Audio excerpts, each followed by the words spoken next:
Fitness side నుంచి ఆవిడ cinema side నుంచి పక్క పక్కన పెడితే నాకు తెలిసి ట్విన్స్ లాగా ఉంటారేమో మీరు. కలవాలి అయితే ఆవిడ్ని. అని ఎప్పుడైనా చూసారా మీరు? లేదమ్మా, ప్రత్యేకంగా ఎప్పుడు కలవలేదు. చాలా మూవీస్ లో ఆ మూవీ చూశాను కానీ ప్రత్యేకంగా ఎప్పుడు ఒకళ్ళు ముఖాముఖిగా అనిపించిందా సేమ్ నా అలాగే ఉంది తను అని? అంత ఆలోచించలేదు తల్లి, నేను Okay. ఎప్పుడు అంత ఆలోచించలేదు. నిండైన రూపం ఆకట్టుకునే చీర కట్టులో ఈరోజు మీరు నా ముందు కనిపిస్తూ ఉన్నారు. ఒక స్వచ్ఛమైన మహిళకి నిర్వచనంగా మీరు నిలుస్తూ ఉన్నారు. What is your goal Madhavi గారు అంటే? రామరాజ్యం తల్లి, ధర్మపూరితమైన రామరాజ్యం. ఎక్కడైతే స్వేచ్ఛగా భక్తి మార్గాన్ని ఒక వ్యక్తి ఎంచుకోగలరో, ఎక్కడైతే విద్య అనేది వ్యాపారం కోసం ఉద్యోగాని కోసం మాత్రమే కాదు, ఎక్కడైతే సనాతన ధర్మాన్ని సంరక్షించే ఒక వాతావరణం ఏర్పడుతుందో, ఎక్కడైతే బంగారు పక్షి లాంటి ఈ భారతదేశం మీద పాశ్చాత్యుల యొక్క ప్రభావం లేని ఒక దేశంగా మనం మారుతామో, తెలివైన మన భారతీయులు అందరూ పిల్లలందరూ చదువుకొని విదేశాలకు వెళ్లకుండా ఇక్కడే చదువుకొని ఇక్కడే ఉద్యోగాలు ఇక్కడే వ్యాపారాలు చేస్తారు. అటువంటి ఒక అద్భుతమైన భవిష్యత్తులోకి భారతదేశం వెళ్ళాలి అనేది నా కోరిక. దానికోసం శ్రమిస్తాను, ఎంత దూరమైనా నేను ప్రయాణం చేస్తాను. సాధ్యమవుతుందంటారా? మారుతూ ఉన్న జనరేషన్స్ అన్ని చూస్తూ ఉన్నారు. సాధ్యం అవుతుందా అంటే అది రిజల్ట్. భగవద్గీతలో శ్రీకృష్ణ పరమాత్ముడు అదే చెప్తాడు, నాకు రిజల్ట్తో పనే ఉంది తల్లి. అది సాధ్యం అవ్వచ్చు, సాధ్యం అవ్వకపోవచ్చు, నాకు దాంతో సంబంధం లేదు. సాధ్యం అవ్వాలి అనే ఒక దీక్షతో అటు దిశగా ప్రయాణం చేస్తూనే ఉంటాను. ఆఖరి పోరాటం వరకు, నా ఆఖరి ప్రాణం వరకు, శ్వాస వరకు వెళుతూనే ఉంటాను. ఎవరో ఒకళ్ళు, ఇప్పుడు మోదీ గారు ఉన్నారు, ఆయన సెంట్రల్ లెవెల్లో అంత కష్టపడుతూనే ఉన్నారు. ఏమనుకొని కష్టపడుతున్నారు ఆయన? సాధ్యమా అసాధ్యమా? Leader will never think about it. ఒక దండయాత్ర చేసేటప్పుడు ఒక రాజు నేను గెలుస్తానా ఓడిపోతానని దండయాత్ర చేయడు తల్లి. నా ప్రజలను నేను ఎట్టి పరిస్థితుల్లో ప్రాణమిచ్చేనా రక్షించుకోవాలి అని బయలుదేరతాడు. అలా ఇటువంటి ఒక సుస్థిరమైన సామ్రాజ్యం ఏర్పడాలి, ఇటువంటి ఒక ప్రజలు అటువంటి రాజ్యంలో ఆనందంగా ఉండాలి. ఒకప్పుడు భారతదేశాన్ని గోల్డెన్ బర్డ్ అనేవాళ్ళు, అటువంటి గోల్డెన్ బర్డ్ మళ్ళీ భారతదేశం అయిపోవాలి అని ఒక చిన్న కోరిక నాకు మనసులో. మీరు ఇంతకుముందు అన్నారు మా పాప ఇలా అన్నింది, నేను ఇమ్మీడియట్గా అమెరికాకు తీసుకెళ్ళాను, బట్ ఐ కేమ్ బ్యాక్ అని చెప్పి. ఒక తల్లిగా మీరు చేసింది ఆ టైంలో కరెక్ట్ అవ్వచ్చు, కరెక్టే అని కూడా చెప్పాలి.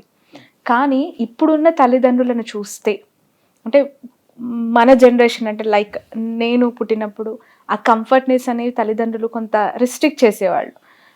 ఒక 5 పెన్సిల్స్ అంటే ఒక 2 పెన్సిల్స్ చాలే, ఇవి మొత్తం అయిపోయాక మిగతాయి కొనిస్తాను, ముందు ఇవి వాడు అని చెప్పేవాళ్ళు. బట్ ఇప్పుడు పెన్సిల్ అంటే పెన్సిల్ బాక్స్ వస్తుంది, పెన్ అంటే పెన్ ప్యాకెట్ వస్తుంది ఇంటికి. చిన్నది ఏదో మాట్లాడుకోవడానికే ఫోన్ అడిగితే అది ఆండ్రాయిడ్ ఐఫోన్ అయిపోతూ ఉన్న జనరేషన్స్లో మనం ఉన్నాం. ఈ కైండ్ ఆఫ్ స్వేచ్ఛ, ఈ కైండ్ ఆఫ్ ఫ్రీడమ్నెస్ పిల్లలకి ఇవ్వడం కరెక్ట్ అంటారా, కాదంటారా? తల్లి, మిమ్మల్ని ఒక ప్రశ్న వేస్తాను, ప్రశ్నకు ఇంకో ప్రశ్నే వేస్తాను. సామాన్యంగా ఇలాగే మాట్లాడుతుంటాం. ఇప్పుడు శ్రీకృష్ణదేవరాయలు కానీ, రామచంద్రుడు కానీ, మీరు మహానుభావులైన ఎంతోమంది రాజులను తీసుకుంటే వాళ్ళ జీవితం నిండా ఎంత భోగం ఉంటుంది తల్లి. ఉంటుందా ఉండదా? ఎంతమంది పరిచారకులు ఉంటారు, వాళ్ళకి భోగం ఉంటుంది. అడిగిందల్లా బంగారు రూపంలో పళ్ళల్లో భోజనం చేస్తారు. పిల్లలకి సుఖము, సౌఖ్యము, సంతోషం ఇవ్వడంలో తప్పు లేదు, దాంతోపాటు బాధ్యతను నేర్పించడంలో ఉంటుందమ్మా. నీ దగ్గర 10 పెన్నులు ఉన్నాయి, నువ్వు ఒక పెన్ను అడిగావు, నీకు ఇంకో 9 యాడ్ చేసి నేను 10 పెన్నులు ఇచ్చాను అనేది ఇక్కడ సమస్య కాదు. సమస్య ఏమిటి అని అంటే, ఒక పెన్ను లేని పిల్లవాడిని కూడా వాళ్ళకు తద్వారా చూపించాలి. ఆ పెన్ను లేని పిల్లవాడితో ఈ 10 పెన్నులలోంచి ఒక పెన్ను తీయించి ఇప్పించాలి. Sharing, giving, whatever you want to say. తన దగ్గర ఉన్న ఒక వస్తువులో నుంచి మమకారం 10 పెన్నుల మీద, ఇప్పుడు మీరు ఒక పెన్నుకుండే మమకారం 10 పెన్నులు ఇచ్చేంత ఆర్భాటం ఇవ్వగలిగినప్పుడు అదే 10 పెన్నులలో నుంచి లేని పిల్లవాడికి, ఒక విద్యార్థికి ఇందులో నుంచి నేను నా పెన్ను తీసిస్తాను అనేది నేర్పించగలగాలి పిల్లలకి. ఇప్పుడు మా పిల్లలకు కూడా ఇంట్లో ప్రతి రూమ్లో హోమ్ థియేటర్ ఉండేది. కానీ ఎంత వాళ్ళకి మేము ధనము స్వేచ్ఛ అనేది చూపించామో అంతే బరువు బాధ్యత అనేది కూడా నేర్పించాం. మా ఆడపిల్లలు ఇద్దరూ నాతో పాటు సాయంత్రం పూట చిన్న వయసు నుంచే బయట ఊడ్చేవాళ్ళు. మా ఇంట్లో పనమ్మాయిలు అనేవాళ్ళు, ఏంటమ్మా ఇంత పెట్టుకొని పిల్లలతో ఊడిపిస్తావు నువ్వు అని. ఎందుకు ఊడ్చకూడదు? Dignity of labour. నా పని నేను చేసుకోవడం, రోజు చేసుకోలేకపోవచ్చు, కానీ తన పని తాను అవసరమైతే చేసుకునే స్థాయికి పిల్లలు ఎదగాలి కదా. ఊడ్చేవాళ్ళు, నీళ్లు జల్లుతారు, ముగ్గు పెడతారు, అన్ని వాళ్ళ రూములు వాళ్ళు వారానికి ఒకసారి వాళ్ళ రూములు వాళ్ళు క్లీన్ చేసుకుంటారు, అవసరమైతే బట్టలు ఉతుకుతారు. మా పెద్దమ్మాయి చిన్నమ్మాయి అయితే అప్పుడప్పుడు వంట ఇంట్లో మాకు ఒక డ్యూటీ అనమాట, నెలకు ఒకసారి గిన్నెలు తోమాలి వాళ్ళు. అది గొంతుకు కూర్చొని, పనమ్మాయిలు పాప ఎలా కూర్చొని తోముతారు అలా వీళ్ళు కూర్చొని తోమాలి. మా పనమ్మాయిలు గొడవ వేసుకునేవాళ్ళు నాతోటి, ఇలా కుదరట్లేదు, అసలు మీరు బాగాలేదు, ఇలా పెంచకూడదు, నేను ఇలాగే పెంచుతాను. అప్పుడు వాళ్ళ పడ్డ కష్టం మనకు అర్థం అవుతుంది, కష్టానికి విలువ మొదలవుతుంది. వాళ్ళకు ఉండే చేతిలో తిండి 10 మందికి పంచడం. నేను ఇప్పటికీ తింటున్నా, మా చుట్టుపక్కల ఉన్న వాళ్ళందరిని అడుగుతాను, నాన్న నువ్వు తిన్నావా, నువ్వు తిన్నావా, నువ్వు తిన్నావా, నువ్వు తిన్నావా. పిల్లలకి భోగాలు ఇవ్వడంలో తప్పు లేదు తల్లి, కానీ అది అవసరం ఉన్న వాళ్ళకి పంచడం నేర్పించగలిగిన నాడు వాళ్ళు రెండూ నేర్చుకుంటారు. మనం ఒకటే నేర్పిస్తున్నాం, కాయిన్కి 1 సైడ్ ఇస్తున్నాం, అదర్ సైడ్ వాళ్ళని ఎక్స్పోజ్ కూడా చెయ్యట్లేదు. ఓకే, అది చెయ్యలేని పరిస్థితుల్లో కనీసం అది కొంటున్న కష్టం అన్న తెలియజేయాలంటే ఒక పెన్ను అడిగితే ఒక పెన్ను ఇవ్వాలి. మనకు ఇవ్వడం తెలియకపోయినా ఆ కష్టం తెలిసేది. ఇప్పుడు మీ నాకన్నా చాలా చిన్న అమ్మాయి, కానీ మీ అమ్మా నాన్నగారు ఉంటే నాకన్నా కొంచెం పెద్దవాళ్ళు అయి ఉంటారు. వాళ్ళు కానీ మేము కానీ మీరు కానీ మనం నేర్చుకున్నది ఏమిటి అని అంటే, ఆ పెన్ను కొనడానికో పెన్సిల్ కొనడానికో తల్లిదండ్రులు ఎంత కష్టపడాలి, ఆ డబ్బు విలువ, ఆ కష్టం విలువ. ఒకటి ఇచ్చేవాళ్ళు మనం జాగ్రత్త వాడుకొని, పెన్సిల్ ఇస్తే జాగ్రత్త వాడుకొని. మా నాన్నగారు అయితే పెన్సిల్ నా బటన్కి ఇలా ఒక దారం కట్టి ఆ దారాన్ని పెన్సిల్కి కూడా ఇలా చుట్టి ఇచ్చేవారు, పెన్సిల్ పోగొట్టుకోకూడదని. మన ఇంటికి వచ్చేసరికి ఆ పెన్సిల్ అలా నేను దారంతో వెళ్ళాలి ఇంటికి, అలా ఉండేది. So when you can't teach kids the value of money, please teach them how to share to somebody who is not having it. ఏదో ఒక రకం పిల్లల్ని వాళ్ళు ఏదో అవ్వాలనుకుంటూ ఉంటారు, బట్ మనం ఎదుటి వాళ్ళని చూపించి వాళ్ళు ఐఐటి చేశారు నువ్వు అదే చేయి, వాళ్ళు అమెరికా వెళ్ళారు నువ్వు అమెరికానే వెళ్ళు, ఈ కైండ్ ఆఫ్ అంటే ఈ కంపారిజన్లో వాళ్ళకి మోటివేషన్ ఇస్తున్నామా, ప్రెషర్ చేస్తున్నామా అంటే? అస్సలు ఎవరిని ఎప్పుడు ఎవరితోనో కంపేర్ చేయకూడదు తల్లి, చాలా అన్యాయం అది. అసలు హ్యూమన్ రైట్స్లో కేసు వేయాలి అసలు వీటి మీద. కంపేర్ చేయడం ఏంటి తల్లి? అట్టిపండు నేను యాపిల్తో ఎలా కంపేర్ చేస్తావు? అలా చేయకపోతే ఇలాంటి గోల్డ్ మెడలిస్టులు లేదంటే కాలేజ్ టాపర్లు, స్కూల్ టాపర్లు బయటకు ఎలా వస్తారు అని చెప్పి చాలా మంది పేరెంట్స్కి ఉండే అభిప్రాయం కదా. మీకు మాట చెప్పనా, నేను నేర్చుకున్నది జీవిత కాలంలోనే, నేనేం పెద్ద నిష్ణాతురాల్ని కాదు, అంటే I'm not expert of anything, but I have over a period of time I have learn from every page of my life. మీరు కనుక ఐఐటి చెన్నైకి వెళితే మీకు టాపర్గా నిలిచిన వాళ్ళు ఎవ్వరు, ఇది ఎంట్రన్స్ ఎగ్జామ్లో మీరు ఐఐటీస్కి వెళ్ళిన తర్వాత they don't come out as again toppers. They are never toppers in life mostly. ఎందుకని? ఆ పిల్లని ఇలా సాధించి సాధించి సాధించి సాధించి వచ్చిన టాపర్స్ అవందరూ. కానీ మీరు ఒక ఐఐటి ఎందుకు మీ పిల్లలు అవ్వాలి అనేది కనుక మీకు స్ఫూర్తి ఉంటే, సపోజ్ చాలా మటుకు ఏమవుతాయంటే మనం ఇది మెడికల్ ఇండస్ట్రీలో చూడొచ్చు.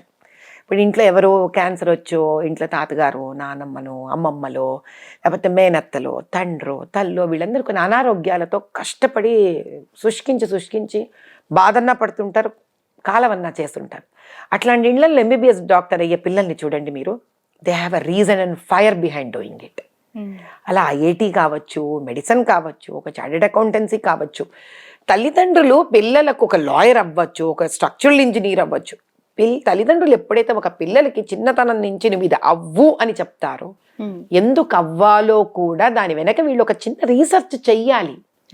స్ఫూర్తి అది ఎందుకు అవ్వాలో మీద ఉండాలి, కానీ వాడెవడో అయ్యాడు కాబట్టి నువ్వు అవ్వడం, వాడు ముక్కు కోసుకుంటే వాడు ముక్కు కోసుకోవాలా? కాదు కదా. That is not the reason why somebody should achieve something. ఎందుకు అవ్వాలి?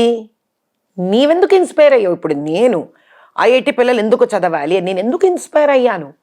ఆ ఇన్స్పిరేషన్ని పోసి వాళ్ళని పెంచాలి తప్ప ఎవరో ఎక్స్ ఐఐటి అయ్యారు కాబట్టి వై ఐఐటిఎన్ అవ్వాలి అనేది కాదు, ఎక్స్ మెడికల్ డాక్టర్ అయ్యాడు కాబట్టి వై డాక్టర్ అవ్వాలి కాదు. అలా పెంచినప్పుడు పిల్లలు ఏం చేస్తారంటే ఆ దిశగా దాన్ని అర్థం చేసుకునే ప్రయత్నం చేస్తారు. అప్పుడు వాళ్ళు ఏం చేస్తారు, achieved IITians, achieved doctors, achieved chart accountants, achieved lawyers, they start learning about them, knowing about them.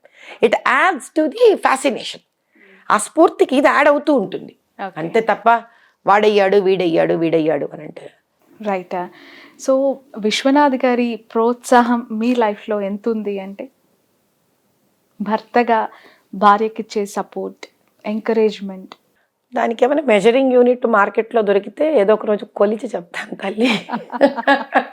ఈరోజు నేను నీ ముందు కూర్చున్నాను, that's it. He is there behind me, so I'm here in front of you. అంతే. దీన్ని ఎప్పుడు, అందుకే పరమేశ్వరుడు, అమ్మవారు, పార్వతీ పరమేశ్వరుడు అర్ధనారీశ్వర తత్వం ఎంతని కొల్చగల వాళ్ళు ఇద్దరు. అందుకే సగం ఈవిడ సగం ఆయన అని చెప్పి పారేశారు, మనకి ఈ కన్ఫ్యూజన్ ఉండకూడదు. ఆయన అచీవ్మెంట్ లో probably we both are 50-50. In my achievement probably we both are 50-50. You can never measure this. ఇప్పుడు మా పిల్లలు సక్సెస్ అయ్యారు అనుకుంటే వాళ్ళ పాళ్ళెంత మా పాళ్ళెంత ఎలా చెప్పగలను నాన్న? రెండు కలిసిపోవాలి.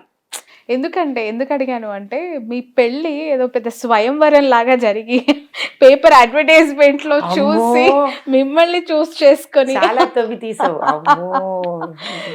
అమ్మాయిలు స్వయంవరం అంటే అమ్మాయిలు ఈ అబ్బాయి బాగాలేదు, ఆ అబ్బాయి బాగున్నాడు, ఈ క్వాలిటీ ఇట్లా, హైట్ తక్కువ, కలర్ ఇట్లా ఉంటది. కానీ అబ్బాయిలు ఓపెన్ ఇన్విటేషన్ ఇవ్వడం ఏంటి, నాకు ఒక అమ్మాయి కావాలి పెళ్ళికి అని మీ హస్బెండ్ గా ఆ రోజుల్లోనే ఎంత తవ్వి బయటికి తీసావు నా గురించి.